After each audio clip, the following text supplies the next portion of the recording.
Hi everyone, I'm Christiana, and today we're going to discuss ways to make and achieve your goals. So it's February now when I'm recording this, and many of us have made and maybe or maybe not achieved some of our goals that we've set for the year. And I used to think that there were just people that were great at setting and achieving their goals, and there are people that weren't, and you either fell in one of those categories, and whatever it was, you were kind of, that was your fate. But I found throughout the years that I've been super hyper motivated at times and then not so much at other times. And so this past year, I really wanted to create a system that would help me make and achieve my goals consistently, regardless of what else was going on in my life. So today I'm going to share those things with you. I do have a link in the show notes below if you want a copy of the steps that I'm going to discuss today. All right, let's go ahead and get started. All right, so the first two steps is I want and it would be nice if. And it's really important to be super clear about what it is that you're wanting with your life, whether it's work related, personal, whatever it may be. Get super clear on your vision for yourself and what you want your life to look like. This is going to help you set goals that are actually in line with what it is that you're trying to accomplish. Now, different people might do these steps in different ways. You can take notes, you can do a vision board if you want to include images and things like that. Whatever really fits your style, because it's something you want to be excited about and really envisioning and building your future life that you want to have. Next, I want you to think about what is stopping you. What obstacles are in your way from preventing you from having this lifestyle?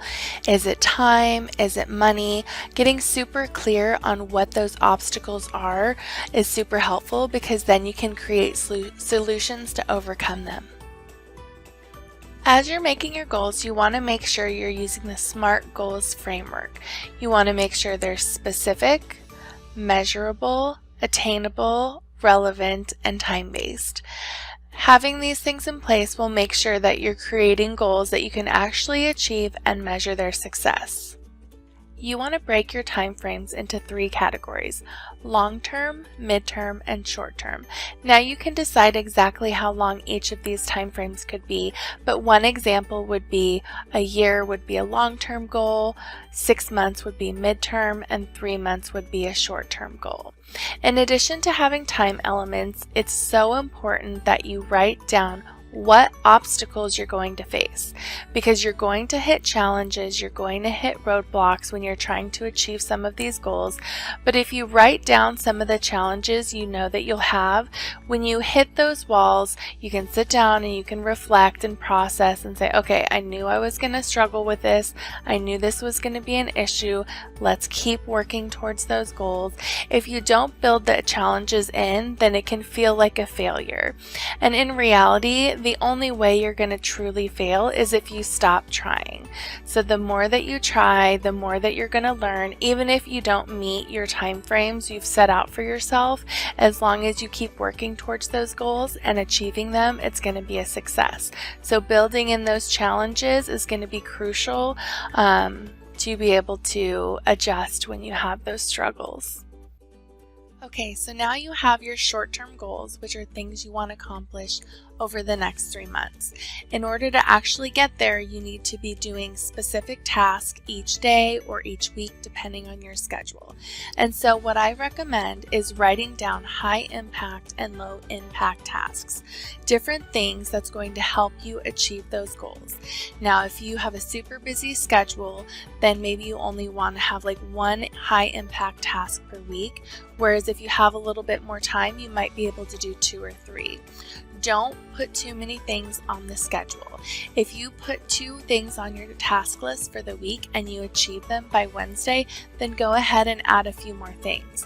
But you don't want to get to the end of the week and say, oh my gosh, I had 5 things on my list, I only did 3. Then you're going to feel that you were a failure, even though you were quite successful in accomplishing 3 tasks. So just getting super clear on what are those bigger things that you can be working on each week, and what are those smaller things you can be working on that's going to help you achieve your overall goals. It's the end of the week, you accomplished some of your tasks.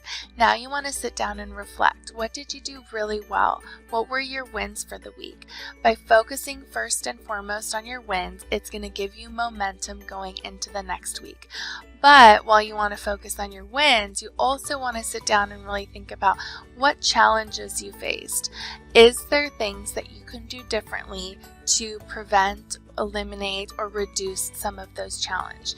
And then just spend some time reflecting and journaling on the week and how you feel about how everything went and whatever works best for you to kind of wrap things up for the week and move on to the next. This is also a great time to go back and reread your vision statements that you did at the very beginning, talking about what you want, what are some things that would be nice to have, kind of just reinforcing how important it is that you accomplish these things. This is going to make you more motivated and more excited to go into the next week and achieve your next set of tasks. And last but not least, it's nice to spend some time journaling, just kind of reflecting on the process and how you feel about everything. This can be super helpful to keep you in that mindset of achieving your goal. Another tip I'd like to share is writing your tasks and goals down on a piece of paper with pen or pencil as opposed to a digital document. As I mentioned, I have included all of these pages that I just reviewed in a PDF file in the show notes below, so feel free to check that out. I also created a workbook if you're more into that type of format.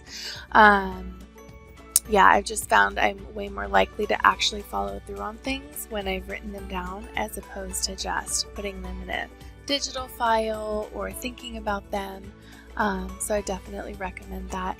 Also, I'd love to hear what goals you're working on for 2023. And if you're interested, what obstacles are you facing in achieving your goals? Well, it was fantastic talking to you today. Have a wonderful day, and we'll talk soon. Bye!